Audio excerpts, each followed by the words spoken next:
Welcome to Behind the Line, where we pull back the curtain on the challenges facing first responders and frontline workers.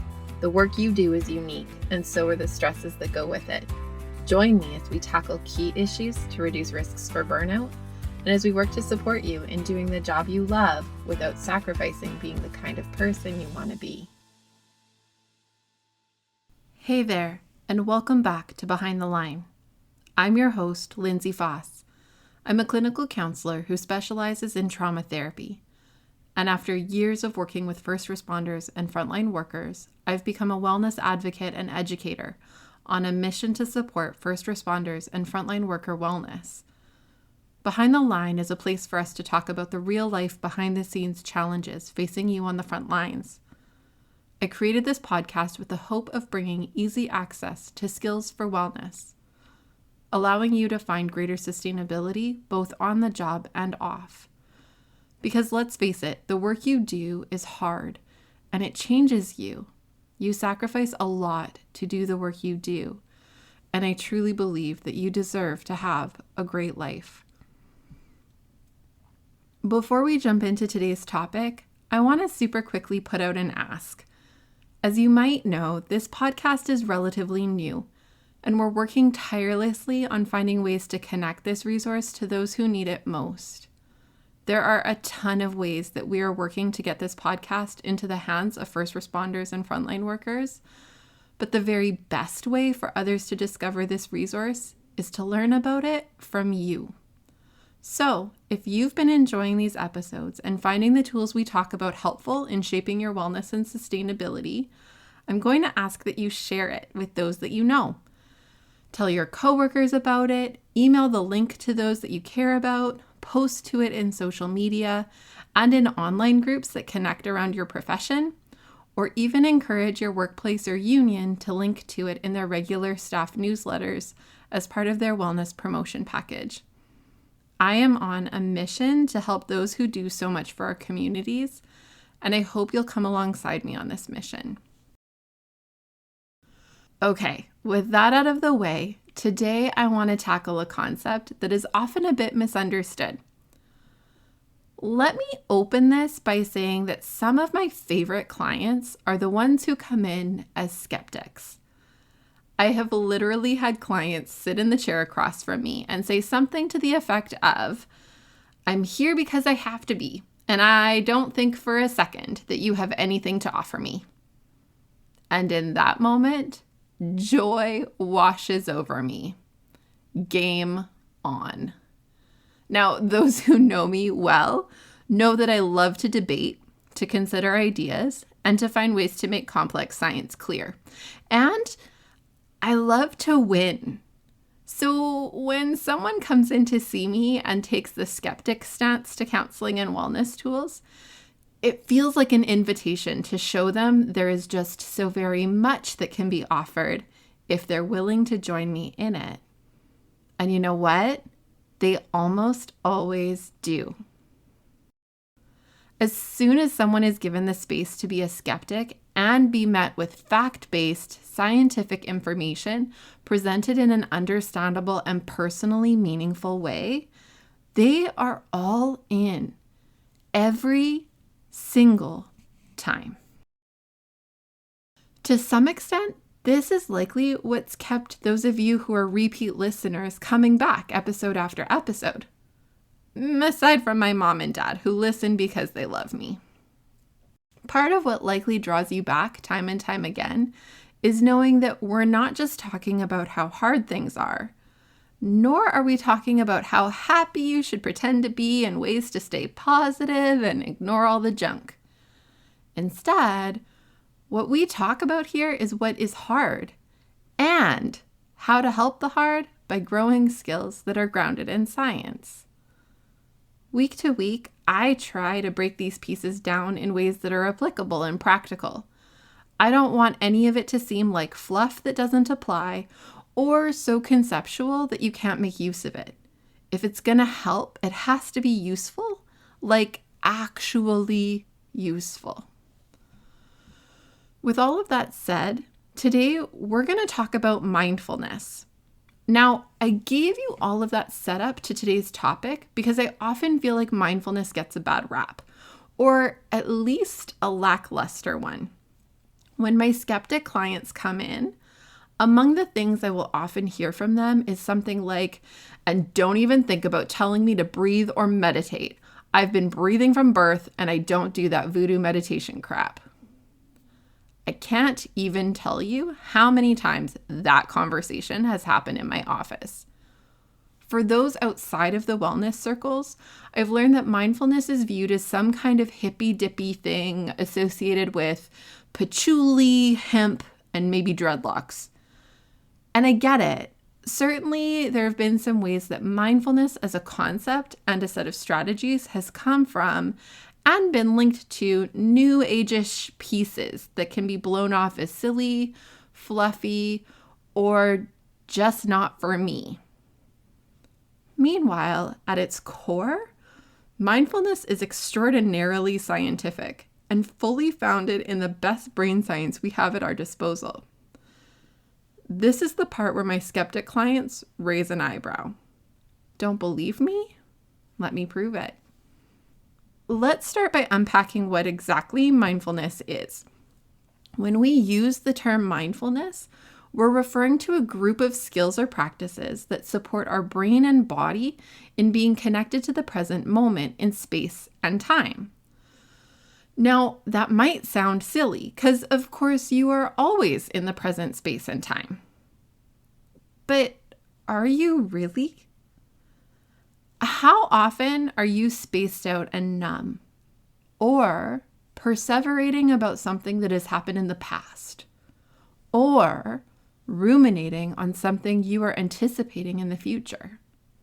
How many times have you gone through an intersection and had that terrible doubt creep in that questions whether you're sure the light was green? Or how often do you find yourself mindlessly scrolling through your social media without really attending to what you're seeing? Or how often do your kids have to say mom or dad before they snap you back to reality and you answer them? The truth is, we spend a lot of our time not really connected to the present space and time because we're too busy thinking about the past, the future, or numbing out from all of it. Remember last week's episode when we talked about hope and the concept of strengthening the parts of our brain that engage hope?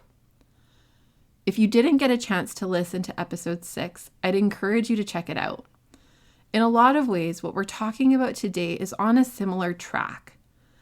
As we've discussed before, your brain is naturally wired to identify negative experiences as highly valuable. Your brain values these experiences because it believes it needs to keep these close in an effort to enhance your survival.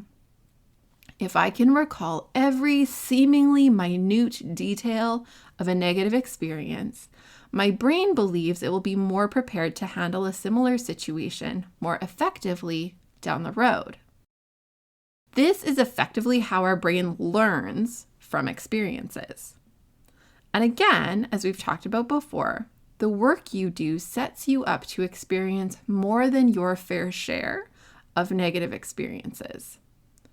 Experiences that provoke your stress and survival systems repeatedly and train your brain to strengthen regions, connections, and neural structures that support this capacity to use negative experiences to theoretically keep you safer.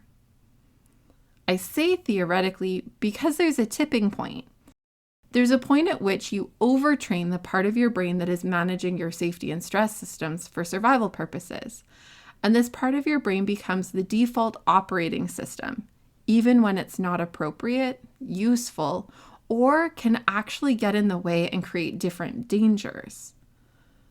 Much like varying occupations put us at risk for different types of physical occupational injuries, such as back injuries, concussions, or other medical concerns, by overusing or straining a given muscle group or physical system, the demands and stress exposure involved in first response and frontline work is likely to result in overuse of stress response systems, typically to the detriment of systems which would normally work to counterbalance and support these systems. Let me give you a few examples of what happens when we overtrain the stress response part of the brain. People who have worked in frontline work for a while and have faced prolonged and repeated stress responses will start to notice that they have difficulty relaxing in spaces where nothing particularly stressful is happening. Our bodies remain in a guarded mode regardless of what's going on around us. It feels hard to settle. We may show some signs of anxiety, such as anticipating something bad happening to someone we care about, or feeling a strong need to check locks on doors and windows, or to clean or wash more often or in more detailed ways than we may have in the past. Sleep often becomes more difficult, as sleep requires some sense of safety, as our brain recognizes that this is a time that is our most vulnerable during the day.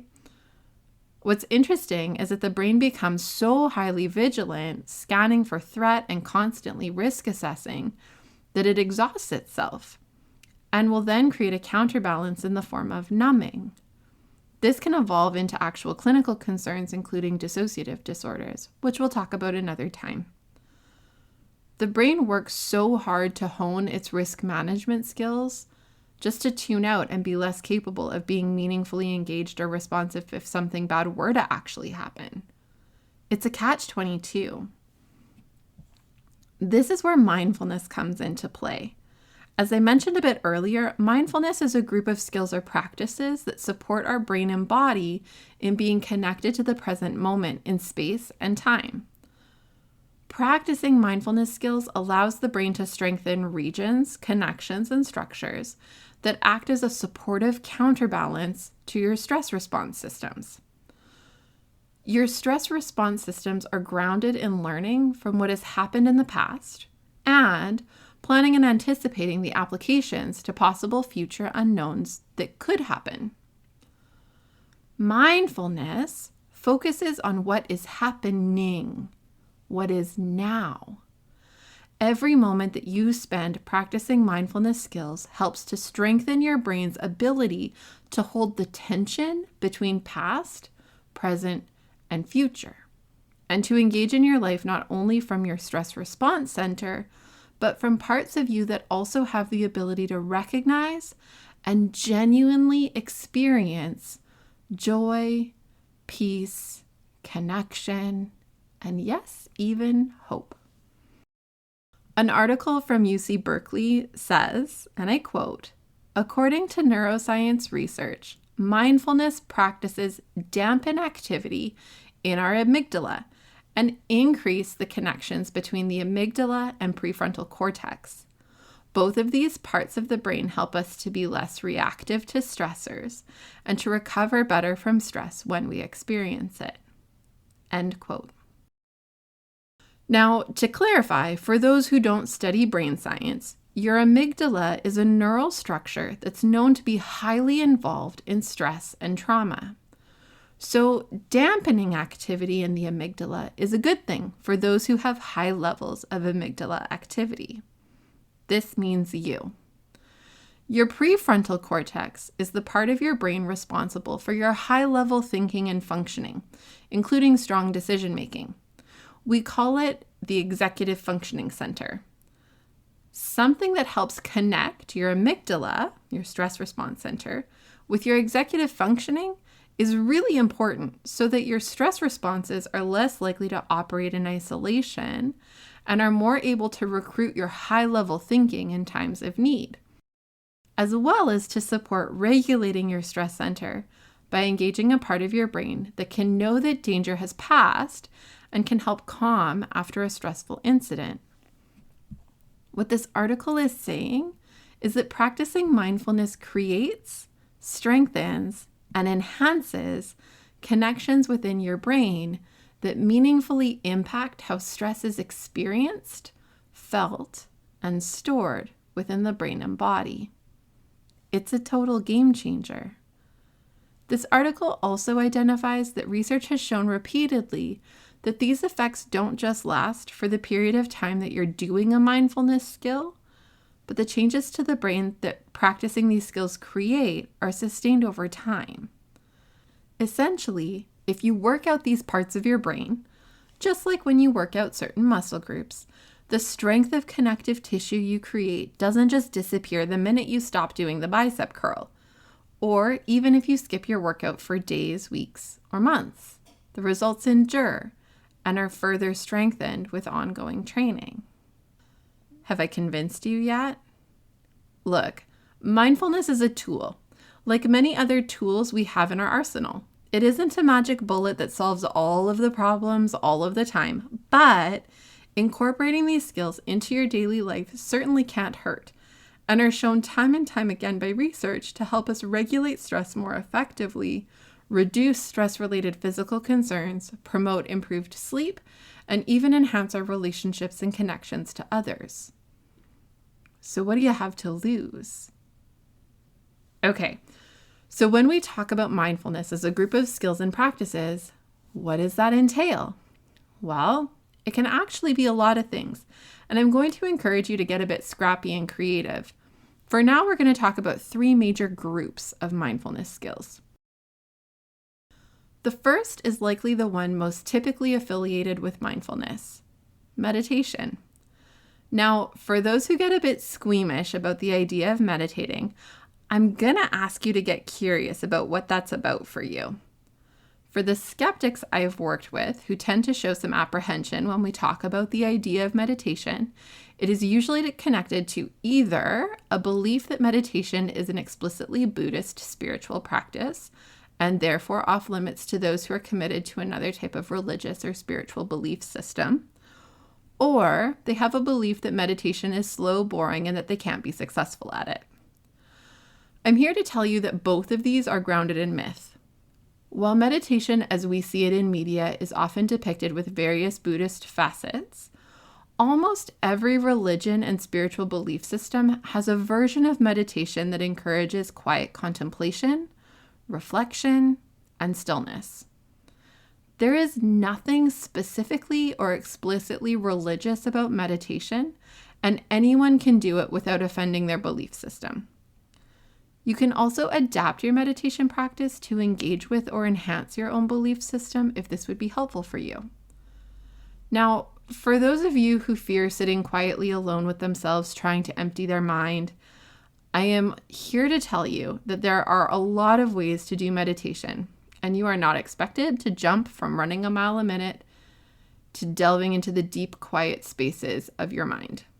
Meditation takes practice, and you can start in ways that are guided. Literally, you can look up guided meditation and find all kinds of audio tracks that will walk you through a meditation practice. Hunt a bit and find a few that you like that range in duration, and try to do these a few days out of the week. The point of meditation is to grow in your ability to slow down, be in the present moment, and exist rather than fight with the past or the future. The second group of skills I'm going to classify as movement-based mindfulness. These skills are about being connected to your body and the moment while you engage your body. Activities like yoga can be really helpful as they're constructed with mindfulness as a core facet of the practice. Noticing how poses feel, points of resistance, and breath patterns are all a part of being in your body right now. For the longest time, I personally hated yoga. I hated that it was slow and I got bored really easily. But I found an app that I've really fallen in love with that has made me look forward to my yoga workout nights. I do them a couple times a week. And because I love this app so much, I'm going to link to it in the show notes for anyone else who might be interested. Movement-based mindfulness is not just about yoga, though. It can really be almost anything. Taking a walk and noticing or being intentional about your breathing can count.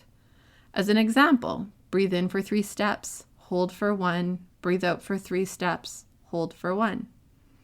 As you walk, noticing when your mind drifts to thoughts that are past or future, and gently encouraging your mind back to the present by noticing things around you, like the trees swaying in the wind, the sound of traffic, and so on.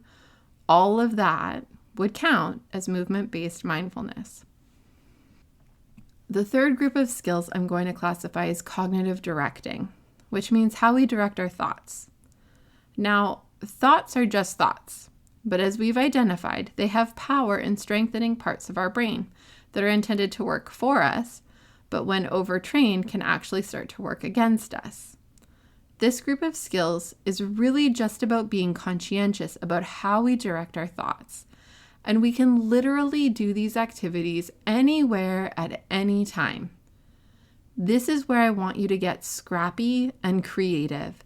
And I would love to hear from you on social media, or you can email me about what you do with this and how you choose to incorporate it. This category of skills involves describing everyday moments in detail, really being in them. It can be something as monotonous as brushing your teeth, but instead of doing it mindlessly while watching a video or thinking of what might happen today, focus in on how the toothpaste really smells and tastes. Which part of your tongue notices the flavor? Notice the pattern you make when you brush. Break it down into tiny parts and make your mind consciously aware of the steps it's taking. I know it sounds silly, but honestly, bicep curls look silly and we do them to strengthen, so you can do this too. At work, describe something you're doing in detail in your mind. Each moment you do this, you're giving your brain a workout, and it counts for more than you might think. You can also describe things around you in detail, using all 5 senses. Your senses are designed to be in the present moment, so use them to help you anchor to the here and now. Remember that while some of these skills might seem small or silly, they add up, and research has shown that they make a significant difference if we keep it up. But that becomes the trick, is remembering to do these things in your everyday life. My suggestion is to create some prompts for yourself. Start by incorporating a couple of short guided meditations into your week, like you would other parts of your routine. And once this feels like a habit, start putting small prompts like a Post-it note or a reminder on your phone to work at gradually incorporating some of the other tools into your day. Make a lunchtime ritual where you notice the flavors of your lunch instead of inhaling it, or a commute ritual to notice your surroundings and describe what you pass. There are a zillion ways to do this. All you have to do is start. New York Times bestselling author and world-renowned mindfulness and meditation teacher Sharon Salzberg said, "Mindfulness isn't difficult. We just need to remember to do it." Next week, we're going to continue talking about mindfulness. With this primer under our belts, we're going to spend next time talking about specific mindfulness skills. I am going to give you some of my favorite tools, so I hope you'll join me next time. For today, I'm going to drop a couple links in the show notes, so check those out to start working at creating or refining your own mindfulness practice. And as always, thank you so much for choosing to spend your time here with me. If you're finding this resource helpful, I hope you'll share it far and wide and encourage others in your life to listen. I am grateful for all of you who are with me on my mission to transform wellness for those on the front lines. Thank you. And until next time, stay safe.